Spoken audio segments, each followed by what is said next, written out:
भी जवाब नहीं देता। इसलिए वार्डन उसे एक तस्वीर दिखाता है जो रिकी की दोस्त की थी। रिकी जब उसे लेने के लिए अपना हाथ आगे बढ़ाता है तभी वार्डन उसके हाथ पर वो कुंडों वाली हुक घोंप देता है और लगातार उस पर मुक्कों की बारिश कर देता है। वार्डन उसका मुंह खुलवाने की बहुत कोशिश करता है लेकिन आगे से रिकी उसके मुंह पर थूक देता है। इसलिए गुस्से में आकर वार्डन उस तस्वीर को कुचल डालता है जिसे देखकर रिकी का खून खौल उठता है और उसने वहीं पर टेबल के 2 टुकड़े कर दिए। ये देखकर वार्डन बिल्ली की तरह एक कोने में जा छुपा। रिकी उसका मुंह तोड़ने ही वाला था लेकिन उसने अपने गुस्से को काबू किया और वहां से चला गया। रात रिकी अपने सेल में बैठा उसी तस्वीर को देखकर बहुत दुखी था क्योंकि ये तस्वीर उसकी दोस्त केको की थी जो पहले दोनों हर दिन अपनी जिंदगी हंसी खुशी गुजारते थे, लेकिन जेल आते ही उसकी जिंदगी एक कुत्ते की तरह होती जा रही है। वो अपने आप को शांत करने के लिए वही बांसुरी बजाता है जो वो अपनी दोस्त के साथ बैठकर बजाता था, लेकिन तभी एक गार्ड आकर उसे बांसुरी बजाने से मना करता है और कहता है कि अगर दोबारा बांसुरी बजाई तो बांसुरी के टुकड़े टुकड़े कर दूंगा। अगले दिन जब सैमुअल का चमचा अपने सेल से बाहर आया तब उसके पीछे कुछ कैदी पड़ जाते हैं क्योंकि उसी की वजह से विंग अपनी जान से हाथ धो बैठा। अब ये सब उससे विंग का बदला लेना चाहते थे। वो उसे एक नुकीली तलवार से काटने ही वाले थे लेकिन तभी वहाँ वही कैदी नरूमी आता है। वो उन्हें उसे मारने से मना करता है क्योंकि अगर उसे मार दिया गया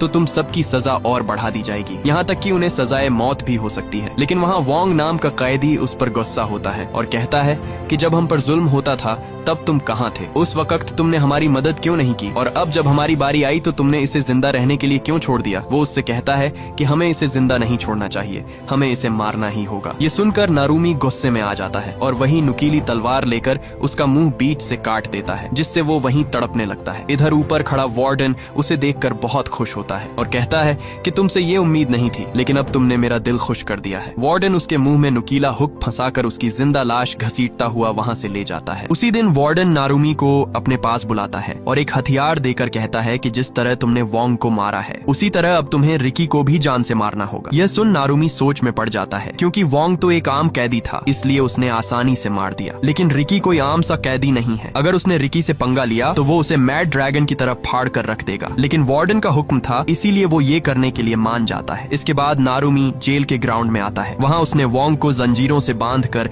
एक ढांचे पर लटका रखा था ताकि उसको तड़पता हुआ देखकर बाकी कैदियों के दिलों में उसका खौफ बढ़ जाए और कोई भी दोबारा उसके खिलाफ खड़े होने की हिम्मत न करे। वहाँ उसकी बॉडी को देखकर रिकी को बहुत बुरा लगता है। इसी दौरान नारुमी उस पर हमला कर देता है और दोनों के बीच तगड़ी हाथापाई शुरू हो जाती है। यहाँ मौके पर नारुमी उसे लात दे मारता है लेकिन तभी नारुमी उसकी आंखों में पिसे हुए कांच फेंक देता है जिससे रिकी वहाँ पूरी तरह अंधा हो जाता है। उसे वहाँ कुछ भी दिखाई नहीं दे रहा था। इसी का फायदा उठाकर नारुमी ने उसके एक बाजू पर छुरा दे मारा जिससे रिकी नीचे जा गिरता है, लेकिन मौके पर ही रिकी को वहाँ पानी की पाइपलाइन मिल जाती है। उसने जल्दी से वो पाइपलाइन तोड़ दी जिस